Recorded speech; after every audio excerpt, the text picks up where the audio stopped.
What's going on? Good afternoon. Your comments. Okay, here we go. So yesterday, Secretary Yellen estimated that without action by Congress, we could be unable to meet our obligations. In other words, default as early as June 1st. The updated projection should be a wake-up call to Congress. It is time for the Speaker and the MAGA Republicans to stop the brinksmanship and act to prevent default, which would have devastating consequences on our economy and the American people. It is Congress's constitutional obligation to act, not hold the full faith and credit of the United States hostage unless we allow them to make cuts to programs hardworking Americans rely upon, threatening to default and crash the economy unless the president agrees with Speaker McCarthy's entire agenda isn't just unreasonable, it's dangerous.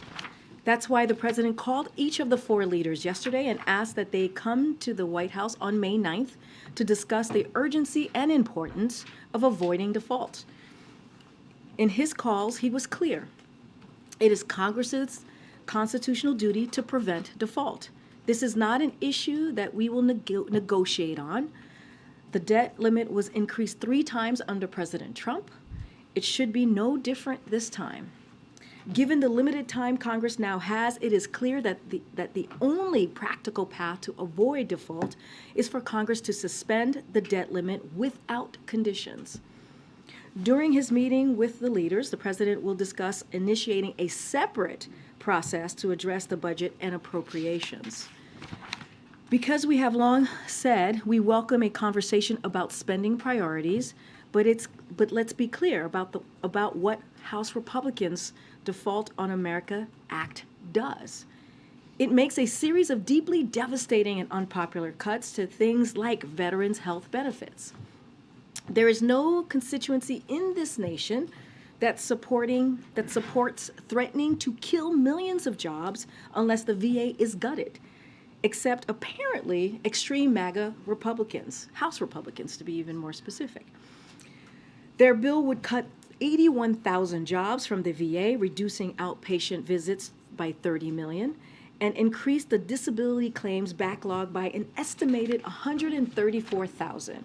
More than 24 veterans organizations publicly pleaded with House Republicans to protect veterans from general budget cuts. Republicans refused.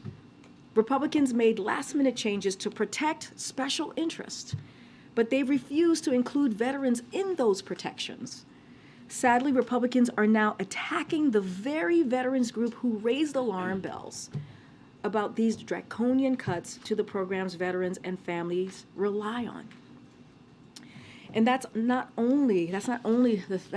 only thing that they're doing. After pushing to repeal literally dozens of clean energy tax credits, House Republicans are going out of their way to profess their loyalty to big oil.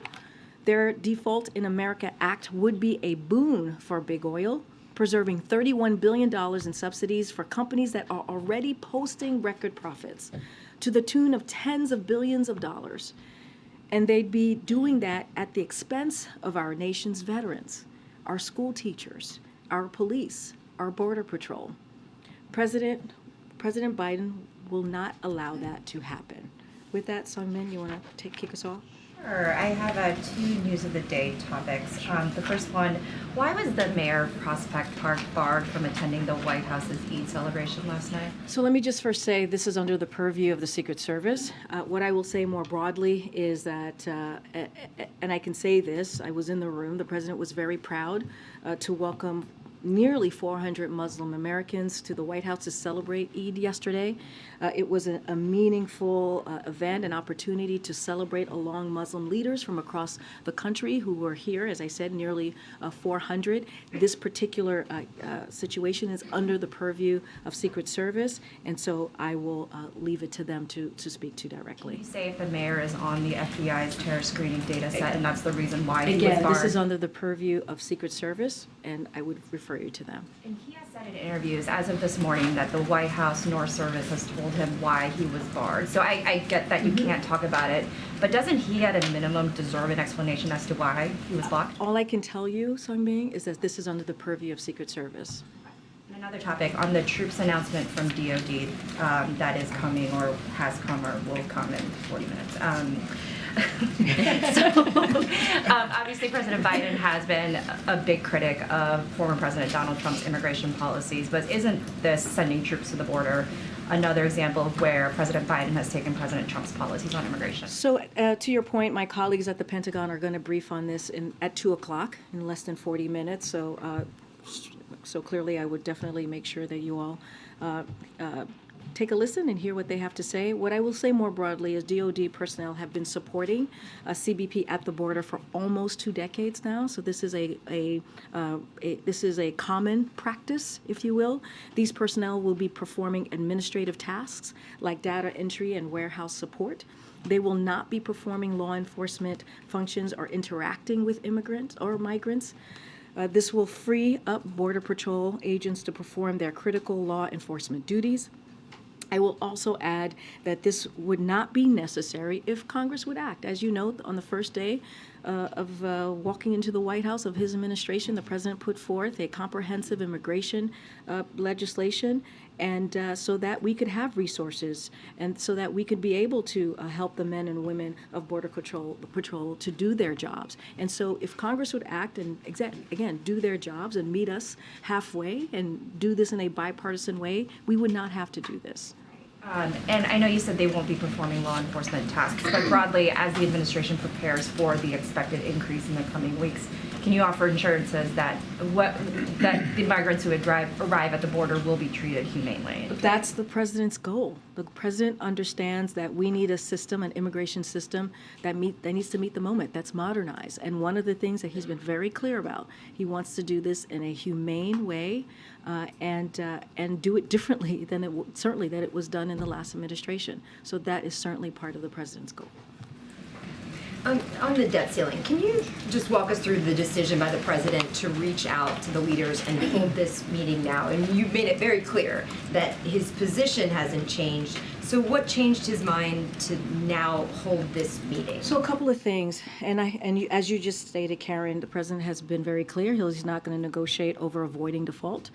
This is Congress's constitutional duty. We'll continue to be very clear about that, as we have been the last several months. But he will have a conversation on the budget and appropriations. The president, as you know, put his budget out on March 9th, showed where his values were and what he believes, how he sees the country moving forward as it relates to the economy and his budget. House Republicans didn't put out their proposal until April 9th, the 19th to be exact, and they passed it just this last week, I believe last Wednesday. So we can't have a conversation on the budget and spending without a proposal from each side. They put forth their vision, their values for the American people. So just a few days after the House Republicans passed their proposal, the president called the 4 congressional leaders to invite them to a meeting once the House is back in session. And we have said over and over again this past week that we were analyzing what they put forth. And we've been very clear in also criticizing their budget, as I did at the top here. But now after a couple of days, the president reached out, and after analyzing what they put forth, and the president's going to have a meeting with them next week. But if he's not willing to negotiate, what is this meeting? Like, what is he coming to the table with? And does he see this as a conversation that's only about the debt ceiling, and then there's a separate meeting later that's about the budget? Or when Kevin McCarthy comes and wants to talk about all of it, what are the mechanics of this meeting? And can you do those two things at the same time over the coming weeks? Sorry, I was trying to wait to see where the question was going to end. I apologize, my bad. Yeah. Look, he's going to make it very clear in this meeting that they're going to have next week how it is Congress's constitutional duty to act. He is not going to negotiate on the debt ceiling. Been very clear. That is not going to change. Now, I have said, as I said from the top here, that he's willing to have a separate conversation their spending, what they want to do with the budget, how they see the appropriations process moving forward, what they see with their spending, as we've seen from this vision plan that they put forward on April 19th, as I stated. So look, he's going to continue to make very clear that this is up to Congress to act when it comes to the debt ceiling. This is a question for them. What are you going to do, and how are you going to let the American people know that you're not going to hold the American economy hostage? And I don't mean to belabor, but when you say a separate conversation, is that, again, only after the debt ceiling is raised, or is he going to have that separate conversation on May 9th at the same time when they're all sitting at the table together next week? So look, the president's going to make it clear to them how it is not that they have to avoid a default. It is their constitutional duty for Congress to do this. It is their constitutional duty to the American people for them to do their job. And he will also say, we will have a conversation about the budget and appropriations.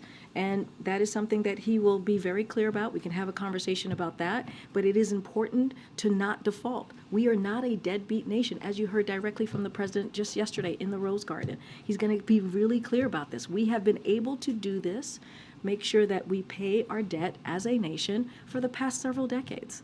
And so the president is going to continue to make that clear. He's going to bring them here, have that conversation, and we certainly will have more to share as we get closer. Just continuing on the debt ceiling real quickly. So did the president decide to offer this meeting this coming week after he knew about the June 1st deadline? Like when did he decide to call the meeting? So I don't have a date on when he decided, or specific time on the timeline on when he decided to offer the meeting. What I can say is they passed their budget, this House vision, MAGA vision that they put forward that we've been talking about for some time now, since April 19th. They passed it. We said we would analyze it. I have said this from this podium. We did. We analyzed it, and a few days later, the president decided that he would call them and invite them to the White House to have a very critical conversation that's important to the American people. Again, this is something that is a constitutional duty of Congress, and they need to act immediately. Can I just ask you about First Republic? We've seen a huge response in the market today. Regional bank shares are down pretty significantly, 20%, over 20%. Is there a sense that you've misjudged how serious the situation is? I mean, First Republic was deemed to be not systemic, but the market does seem to be thinking there is systemic risk. Is there something that you could do now with the president? Are you considering having the president come out and speak about what's happened? So, to try to reassure markets. I mean, the president spoke. Look, I'm not going to speak to the markets. I'm not going to do that from here, as you could understand why, Andrea. The president spoke to the actions that this administration took just yesterday. Again, at the Rose Garden, he spoke to this. He spoke to the debt ceiling as well. What I can say is that, I think we went back and forth on this just last Thursday, and I mentioned how this is something that the FDIC is monitoring. This is under their purview. We have the tools necessary to keep our banking system safe and protect depositors. That is the objective, right? That is the objective that the president wants his team to lead with, to make sure that we keep taxpayers safe, depositors protected, and we stand ready to use those tools if needed, as we have in the past several weeks. And so, look, this administration has had taken decisive and forceful actions, and to make sure that the U.S. banking system continues to have access to resources and to meet the depositors' demand. Again, we have those tools at our disposal. FDIC is going to continue to monitor this, and I'll leave it there. This is something that we do indeed, the president does indeed take very seriously. I also mentioned that he's been regularly kept abreast by his economic team, and again, we have the tools that we need, and FDIC is going to continue to monitor. Just very quickly on what happened over Sunday night when this auction kind of came to a head. At what point was the president told that the largest bank in America was going to purchase First Republic and therefore become a little bit larger?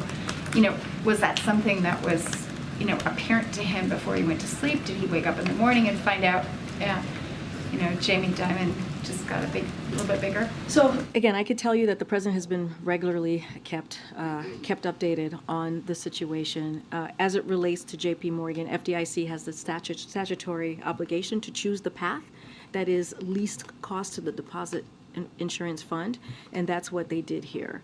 It was necessary to ensure continued resilience of the banking system and to do so at no cost to taxpayers. And that is something, again, that the president has been very clear with his economic team as they've moved forward with this process. You're not going to say when he was free.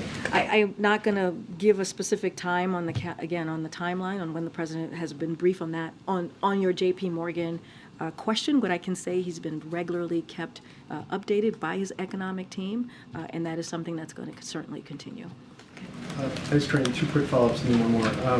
You explicitly said that given the urgency of the moment and the timeline in terms of the debt limit, that suspension of the debt limit is what needed to be pursued. Is the view of the White House right now that suspension is really the only viable option, not raising by a particular number? I'm not going to get into specifics. I hear you, Phil. What I'm going to say is we've been very clear. It needs to be done without condition.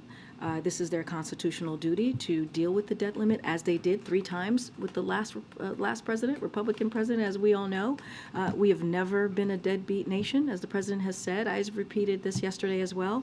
And they need to take action. Congress needs to act, and that's what the president is going to continue to make clear, even in the meeting next week that he'll have with the 4 leaders. On the mayor, I understand services lead. Did the White House have any role or any consultations when it came to that decision-making at all?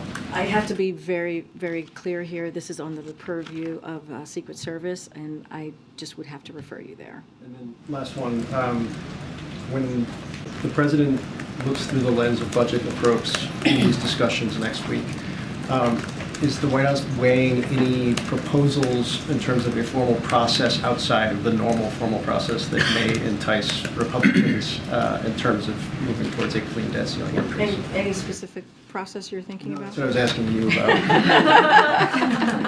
And trying to think through kind of what a deal-making process would look like if you're going just through that path beyond, I mean, there is an appropriations process that's normal. Is there anything different that you guys would want to And are you speaking about the appropriation process? Yes. Okay. So as it relates to the budget, the spending, appropriations process, look, that is something, a conversation that the president is happy to have with Speaker McCarthy and the other leaders, the other 3 obviously, to have this discussion on how to move forward and what we value, what we see our values are for the American people and how we move forward with our economy. That is we've always been very clear about that when it comes to, again, appropriations and budget. But again, I just have to say this very clearly: when it comes to the debt, Congress must act. Thanks, Karine. Back on the New Jersey mayor, was anyone else turned away from this celebration, or was he the only one? Look, I can tell you this. We had nearly 400 attendees, leaders in the community attend the event. It was lively. It was you felt the affection in the room for the president and his record and what he's done for the community. So it was a celebration that was, I was in the room, and if you guys watched, there was a lot of back and forth. There was a lot of excitement for the president, and I will leave it there. As it relates to this particular issue, I would have to leave it to the Secret Service. He also says that he suspects that he was turned away because of profiling, because of his background. Would you want to respond to that at all? Or? I'm just going to leave it to the Secret Service to speak to this directly. Okay. Go ahead. Yeah, thanks, Karine. So on the JOLTS report today, economic news, so the number of layoffs and discharges rose to 1.8 million, and that's the highest level since December of 2020. How many layoffs is the president comfortable with without a growing concern about the number of companies that are shedding jobs? So let me just look at the JOLTS and give the JOLTS openings report just a more broader scope here, so we can give the American people an understanding of what the report showed. So the job openings data, the JOLTS, showed the kind of labor market easing that we want to see, so that is incredibly important. The number of unfilled job openings have declined toward historical levels, even as layoffs remain low. And a lot of this, if you look at more broadly to the president's economic agenda, the Invest in America agenda, our economy is indeed growing and employers are hiring. And you have to look at it in its full scope here. More than 1 million jobs added last quarter, for 12.6 million created since President Biden took office. 3.5% unemployment, near 50-year low, and below 4% for more than a year.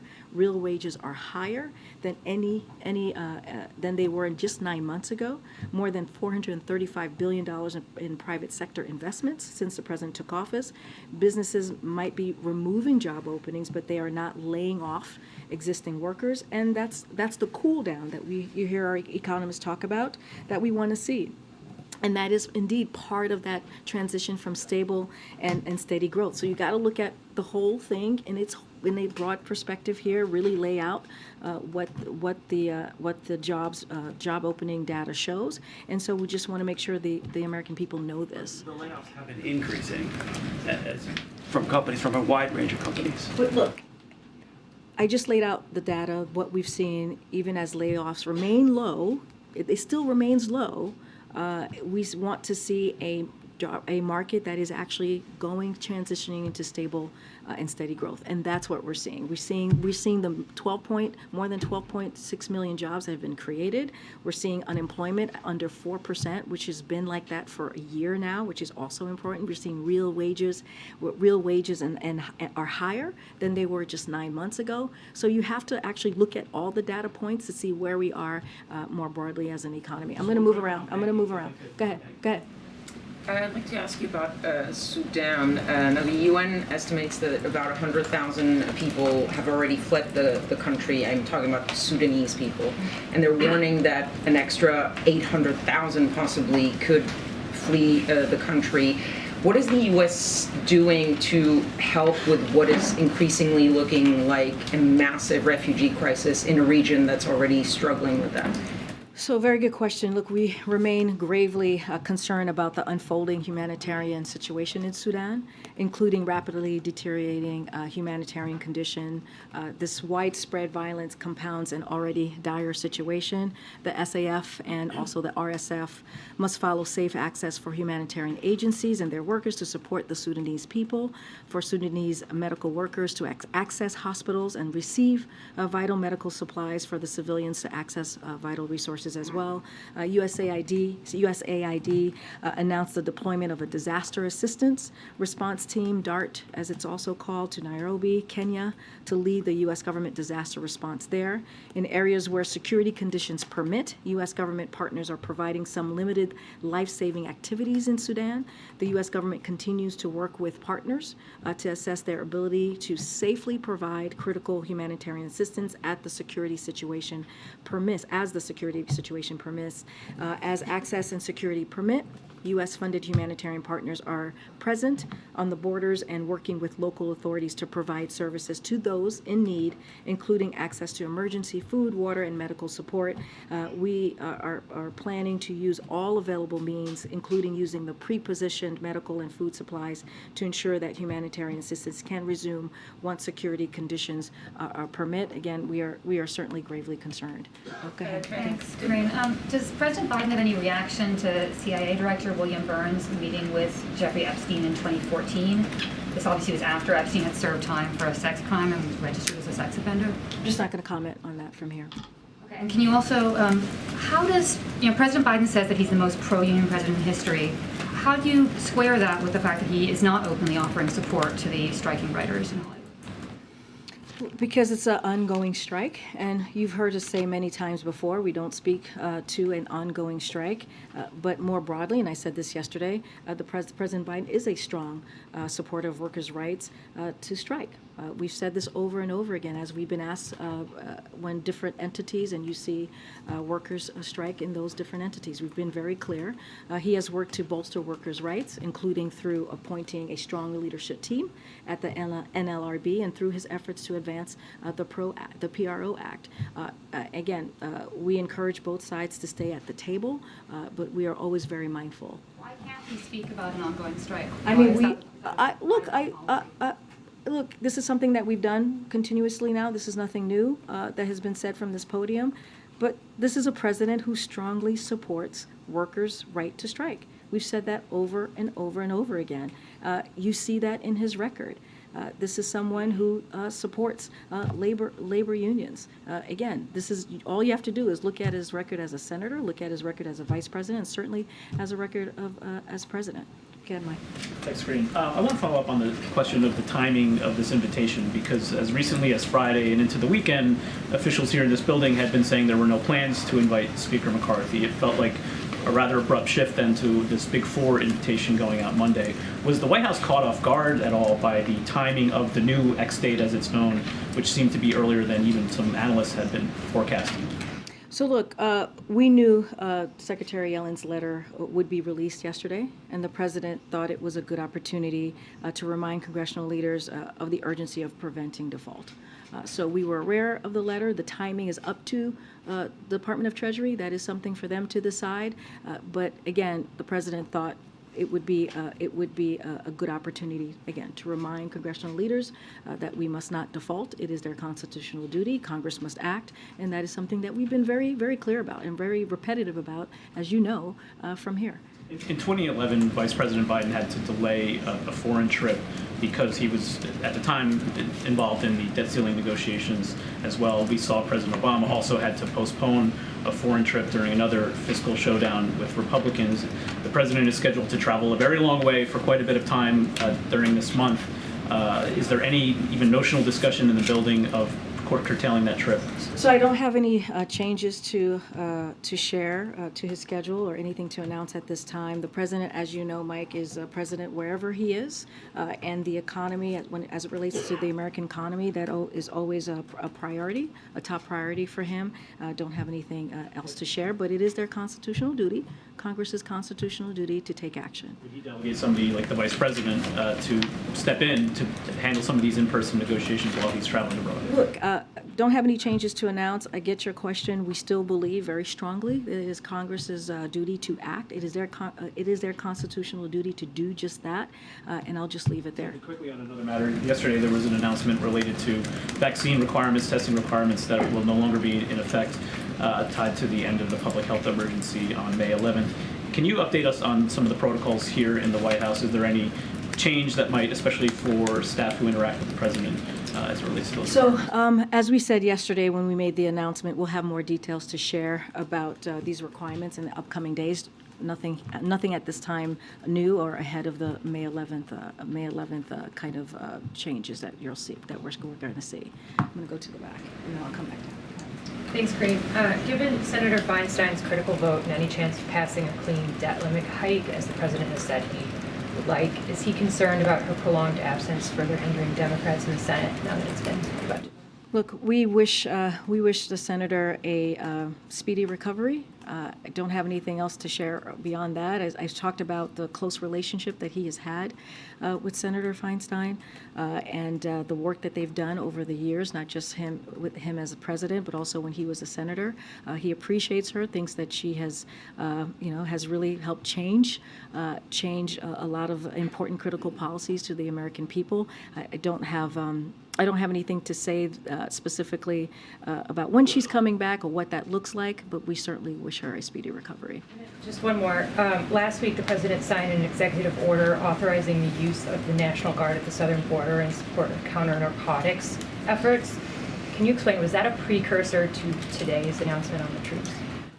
I'm not gonna get into the timeline of it. As you know, we've been making preparations ahead of the lifting of Title 42. We've been very clear about that. You've heard from the Department of State, DHS as well, on what they had a press conference to lay out what that's going to look like. So there's been many processes and plans that have been put into place. Don't have any specifics to any timeline that you're asking. Okay, I'm trying to call somebody. Go ahead, Christine. Thank you, Karine. If the president's priority is to treat the immigrants humanely, like you said, wouldn't he be sending social workers, psychologists, judges, lawyers to the border instead of sending active military personnel? So look, I want to be clear, the active military, as I just explained to one of your colleagues here, it's been done for more than almost 2 decades now. It is a personnel that's performing administrative tasks and like data entry and warehouse support. That's what they're going to do, so it can help free up the CBP, the Border Patrol agents, to perform some critical law enforcement duties. And so that is their function. That's what the active duty is going to do. They're not going to interact with migrants. Look, yes, we would love to be able to have more resources at the border to do the critical work that is needed. But the reason why we're moving in this direction, and of course my DOD colleagues will speak more on this, is because Congress has not acted. As you know, Christina, this is something that the President has taken very seriously, putting forth a comprehensive immigration reform legislation on his first day to deal with DACA, to deal with migrants, to make sure that we fix the system, make it more modernized, right? Do it in a humane way. That is something that the President wants to do. But, we are using the tools that we have in front of us in our tool belt to deal with what we're seeing currently at the border. But of course, yes, we would love to have more resources at the border for sure. Go ahead, Amina. Thank you so much. First of all, on Sudan, we've just seen news that the combatant leaders have declared a 7-day ceasefire and that they're open to talks. First of all, just the White House reaction to this, and does the White House or does the U.S. government anticipate having a role in these talks? What are your objectives? And are you going to use this time, these 7 days, to either get in humanitarian supplies or get out American citizens? So look, I have not seen those reports, so want to be super mindful. But look, we remain in close contact with the Sudanese military and civilian leaders to see what we can to help them identify a path to reach a sustainable cessation of hostilities that include humanitarian arrangements, and we are engaged at the highest levels regularly. I had said this yesterday. I'll say this again. The president's the senior level of the president's national security team has been in direct contact with SAF and RSF leadership, and we have called to continue the ceasefire. We have called to bring down, to stop what we've been seeing, the violence there. We've been doing that for the past week and being very vocal on that. But again, there are conversations happening. We'll continue those conversations from the highest levels here to SAF and RSF leadership, and that's what we're going to continue to do at the president's direction. Just looking ahead to the G7, we've seen reports that the president's going to sign an EO limiting some American investment in key sectors of China's economy. Does he plan to sign that before the G7, and what's the thinking behind that? So we'll have more to share on what the agenda, what the trip is going to look like. I don't have anything to confirm at this time. Bless you. Phil. Bless you. So was it you? Who was it? Oh, I'm so sorry. Here, I'm calling you out, and it wasn't even you. Gesundheit, bless you. Allergies are bad this year. Oh my gosh, the pollen is quite something. Thank you for the question. So Governor Greg Abbott has said that he will continue sending migrants to Democrat-run cities after Title 42 expires. The mayors of Chicago and New York have already responded saying they simply do not have space. What is the administration doing to help state and local governments prepare ahead of the expected influx of migrants? So look, it's unfortunate that Governor Abbott continues to play politics with migrants and with the American people. because what he's doing, that's what it looks like. It looks like a political stunt instead of trying to address the situation, or maybe get the congressional members and senators that are in his state to actually ask them to work with us on truly dealing with a problem, with trying to figure out how do we deal with immigration reform. Instead of doing that, he wants to play politics. So that's what we've seen from this governor. It's not surprising. That's what he's continued to do.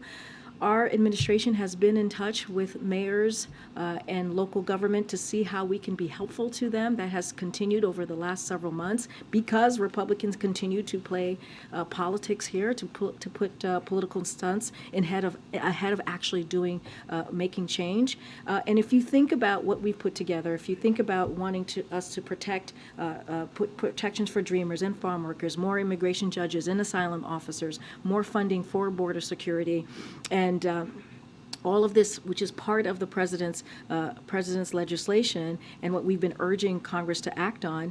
What we saw just earlier this week is over 430 business groups wrote to members of Congress calling on them to get this done. 430 businesses have called on Congress to get this done. So this is getting support out there. American people want to see this. Businesses want us to act as well, want Congress to act. And so we're going to continue to do that and to call on Congress, but Republicans are in the way, and Republicans in Congress are getting in the way. And what Abbott is doing does not help the situation. I hear what you're saying about immigration reform. I'm not hearing specifics about how you're providing resources to state and local governments to handle the expected influx. And I have said that we have been in touch with state and local governments to help them in any way that we can. We have done that this past several months, whether it is Chicago, whether it's New York City. We have had extensive conversations, even with the DC mayor, on how we can help moving forward. And again, we're in constant communication, whether it's the White House, whether it's the DHS, whether it's FEMA even, and how we can help cities. Every city has their own specific need that they need to address to this issue. And so, yeah, we've been in constant communication. That has happened. And I've talked about it multiple times, whichever mayor is asking for assistance from the federal government. And then just quickly on the meeting on May 9th, is that purely a scheduling decision? Given the urgency of the situation, why wait a week before meeting with the leaders? Well, look, as you know, Speaker McCarthy is out of the country currently, and I have no idea when he's coming back, but he's out of the country, so that clearly has pushed this meeting a little further down a couple of days, and we want to make sure we had all four of them here. As for who's attending, no one has asked me that yet, but I know people are probably curious who's attending. I would certainly ask their respective offices to see if they've accepted the president's offer. But again, this is we want to make sure all four of them were able to make it, and we're looking forward. The president's looking forward to hosting them here and having a real important conversation about our American economy and how we're going to move forward for the American people. I wonder if the president would support a short-term extension to the debt limit so that conversations about budget and debt limit can continue potentially to September or for any other period of time. What I can tell you is the president believes that it is Congress's duty to get this done. It is their duty to make sure that we move forward with dealing with the debt ceiling, but certainly we're not going to negotiate in public, and our position is going to be very clear that Congress needs to avoid a default, and I'll leave it there, without conditions. But is extension on the table at all? We won't negotiate in public on any of this. What we will be very clear about is that it is, and our position hasn't changed, right? Congress needs to avoid a default. And just one more question. Speaker McCarthy reaffirmed commitment to Ukraine yesterday to continue to send aid. Did the president have a response to that at all? Did he know that he was going to make that commitment? So, look, we're glad to hear that Speaker McCarthy agrees it is vital to keep supporting Ukraine. It was good to hear him push back on the propaganda put forth by Russian state news outlets, as we have seen over the past year. President Biden has rallied the world to support the people of Ukraine as they defend their territory against Russian aggression. The widespread bipartisan support that we've seen in Congress for Ukraine has been critical to those efforts, and we agree that it is important for that support to continue, and we're glad to hear that coming from Speaker McCarthy for sure. Thanks, Karine. I wanted to ask about the trial going on in Arkansas with Hunter Biden and the child support. Are the president and first lady monitoring that, and how come they haven't acknowledged the 7th grandchild? I'm not going to speak to that from here. Why not? Go ahead. What is happening with the COVID-19 task force after May 11th? Would Dr. Jha depart? What about remaining staff? So we'll have more to share on that in the upcoming weeks. Thank you. If the border is secure, as the administration has said, then why would we need to send 1,500 active duty U.S. troops down there? Because we need more work. We need more work needs to be done, Peter. We put forth a comprehensive immigration legislation, and Congress, Republicans in Congress refuse to act. And so the president has used the tools that he has in front of him to prepare ahead of Title 42 lifting. As you know, that is happening in the next couple of days. And so we are putting DHS, Department of State, is putting forth processes to deal with the changes that are going to be ahead of us. And so that is what's important here, and that's what you've been seeing for the past several months. You've heard from DHS, you've heard from the State Department on what we're putting in place to deal with the border once Title 42 lifts.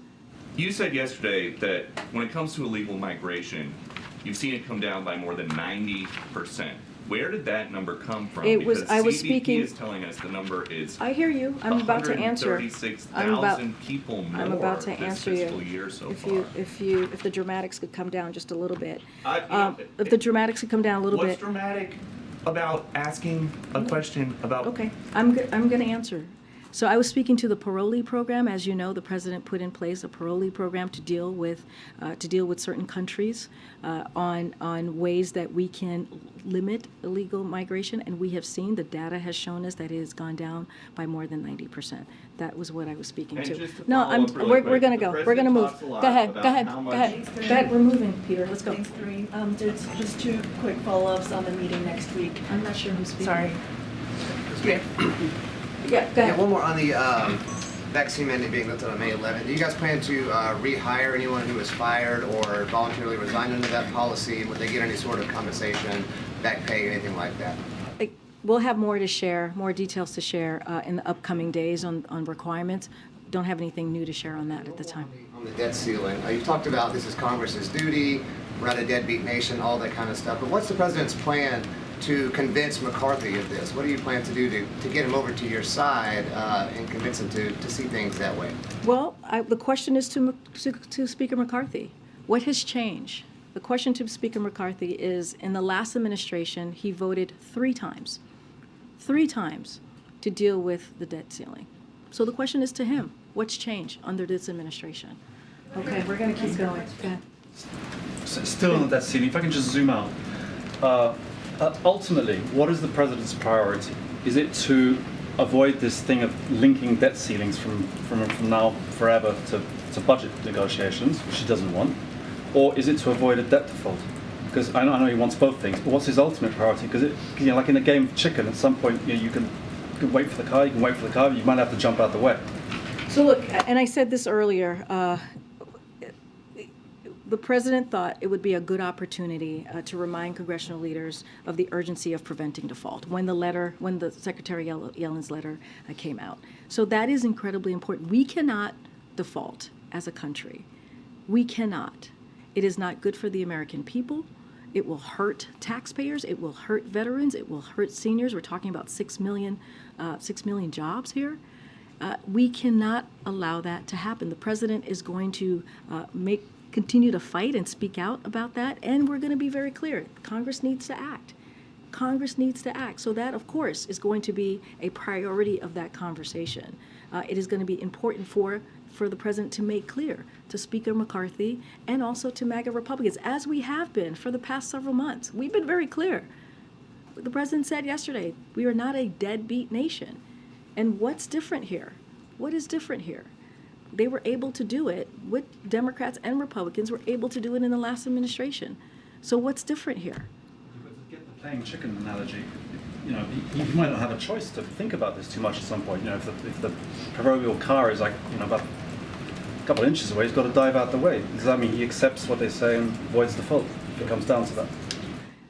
The question is for Congress. It really is. What has changed? Why were they able to do this 3 times? Why were Republicans willing to come together with Democrats 3 times to deal with something that is their constitutional duty? That's the question for them. Really, guys, it's the question for them. They were able to do this, again, 3 times.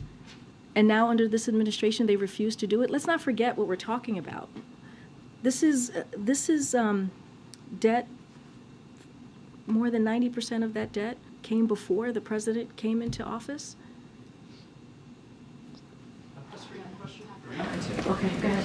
Thank you, Karine. Can you explain the decision a little bit on why you decided to invite all 4 congressional leaders to this meeting instead of just Speaker McCarthy? The stand-up has largely been between the president and the House Speaker. So do you all now see a role for the Senate, possibly a leading role, in them getting this debt ceiling resolved? The president thought it'd be important to get the 4 leaders here to talk about incredible, critical issue, right? Which is how we're going to move our economy forward. He wanted to have the 4 leaders here. This is certainly a continuation of conversations that happened in February, and so I wouldn't read too much into it. He wants to bring them here, have a conversation, an important conversation that is critical to the American people, critical to American families, and that's how I would view this meeting. And today, House Democrats began the groundwork to try and force a vote on the debt limit and go around McCarthy through a discharge petition. Was this idea brought up during the president's call during his... That's something for House Republicans to speak to and Speaker McCarthy to speak to. I'm just not going to speak to the mechanics of what's happening on the other side of Pennsylvania. Again, I know I tried to call on you. 2 quick just follow-ups.